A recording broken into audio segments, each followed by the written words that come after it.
জাতীয় নির্বাচনের জন্য সব ধরনের প্রস্তুতি স্বরাষ্ট্র মন্ত্রণালয় নিচ্ছে।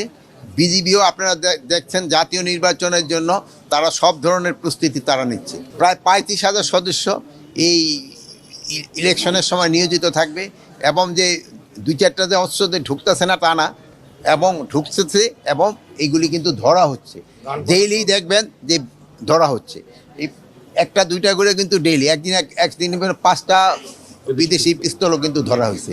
মানে কোনো রকমের কোথাও ছাড় দেওয়া হচ্ছে না। ফ্যাসিস্ট যারা আছে তারা তো সবসময় এইটা বাধা দেওয়ার চেষ্টা করবে, কিন্তু আপনাদের সবার সহযোগিতায় যদি থাকে নির্বাচন সুষ্ঠু, শান্তিপূর্ণ এবং উৎসব মুখর হবে এবং সবার কাছে এটা গ্রহণযোগ্য হবে। এরকম একটা নির্বাচনেই এই সরকারের দেওয়ার ইচ্ছা এবং এটা তারা বাস্তবায়ন করবে। নির্বাচনে এখন কোনো শঙ্কা নাই, এই জন্য তারা কিন্তু সবাই কিন্তু এবারের মতো কিন্তু নির্বাচনের জন্য এই প্রশিক্ষণের ব্যবস্থা করা হয়েছে।